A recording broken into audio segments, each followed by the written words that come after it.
Hello दोस्तों, स्वागत है आपका हमारे चैनल पर। यह कहानी उस समय शुरू हुई जब मैं गर्मियों की छुट्टी में लखनऊ शहर में अपनी नानी के घर घूमने आया हुआ था। मेरे मामा एक कंपनी में जॉब करते थे और घर पर नानी और मामी रहती थी। नानी की तबीयत अक्सर ठीक नहीं रहती थी। उस दिन घर पर मैं मामी और नानी ही थे। मामा जी अपनी जॉब पर गए हुए थे। नानी सोई हुई थी। यह बात उस समय की है जब लोग सीडी प्लेयर पर ही मूवी देखा करते थे। उस दिन मैं सीडी प्लेयर पर मूवी देख रहा था। साथ में मामी थी जो कि नानी की पैरों की मालिश कर रही थी। एक मूवी खत्म हुई तो मैं दूसरी मूवी देखने के लिए दूसरी सीडी डिब्बे में ढूंढने लगा। मेरे हाथ में डब्बे से जो मूवी हाथ लगी उसके ऊपर एक फोटो लगी थी, जिसे देखकर मैं समझ गया कि यह वो वाली फिल्म की सीडी है। मैंने उस सीडी को अलग रख दिया। सोचा जब सब सो जाएंगे तब मैं उस फिल्म को देखूंगा। एक दूसरी सीडी लगाकर मूवी देखने लगा। कुछ देर बाद मामी ने नानी की मालिश खत्म करके अपने कमरे में चली गई। तब मैंने कमरा बंद करके फिल्म लगा दी और साउंड बंद करके देखने लगा। मैं देखने में इतना मस्त हो गया कि याद नहीं रहा कि कोई मुझे देख भी सकता है। पता नहीं मामी कब ऊपर से नीचे आ गई, मुझे पता ही नहीं लगा। उन्होंने भी चुपके से फिल्म देखना शुरू कर दिया और एकटक देखती रही। कुछ देर बाद जब मेरी नज़र मामी पर पड़ी तो मैंने देखा कि मामी फिल्म देख रही है और उनकी आंखों में वासना साफ साफ झलक रही थी। उसी वक्त मेरी नज़रें मामी से मिली और वह एकदम से डर गई। मैंने भी जल्दी से फिल्म को बंद किया और टीवी पर दूसरी सी डी लगा दिया। तब मैंने मामी को कहा कि टीवी पर यह क्या दिखा रहा है। मामी उस वक्त सहमी हुई थी तो शायद उन्हें भी लग रहा होगा कि कैसे बात को ख़त्म किया जाए। उन्होंने कुछ भी नहीं कहा और वह अंदर चली गई। उनके जाने के बाद एक पल के लिए तो मैं डर गया था कि यह क्या बवाल हो गया था।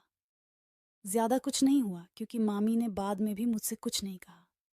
फिर उसके बाद वह अक्सर मुझे पूछती रहती थी कि तेरी कोई गर्लफ्रेंड है या नहीं। इस बात से मुझे लगा कि मामी इस बात को समझती हैं कि मैं जवान हो गया हूँ। ऐसे ही कुछ दिन तक चलता रहा।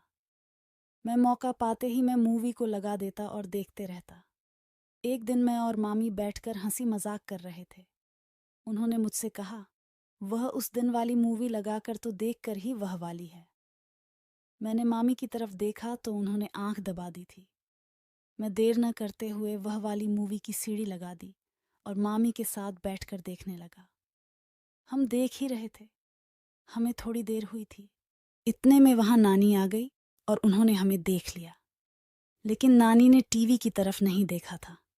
मैंने टीवी को तुरंत बंद कर दिया और हम नानी से बात करने लगे। थोड़ी देर बाद नानी सोने के लिए चली गई और मैं और मामी वहीं बैठे हुए थे। लेकिन इस दिन तो मेरी किस्मत ही खराब थी। तभी मामा जी का फोन आया। उन्होंने कहा कि खाना गर्म कर लो, मैं घर पर आ रहा हूं। हम बातें कर ही रहे थे, इतने में मामा आ गए।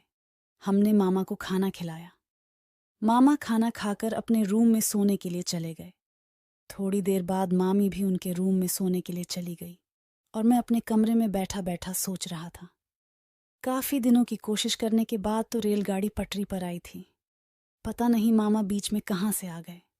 ये सोचते सोचते मैं सो गया और मुझे नींद आ गई थी। सुबह जब मैं उठा तो मामा जी घर पर नहीं थे। मैंने मामी से कहा कि मामा जी कहाँ गए। मामी ने कहा कि उनका फोन आ गया और वह ऑफिस के किसी काम से जल्दी निकल गए। यह सुनकर तो मेरी खुशी का ठिकाना नहीं रहा और मैंने कहा, यह तो बहुत अच्छा हुआ।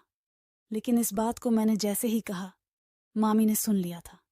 वह बोली, क्या अच्छा हुआ, क्या हो गया, तुम इतने खुश क्यों हो रहे हो। मैंने कहा, नहीं, बस मुझे हंसी आ रही थी।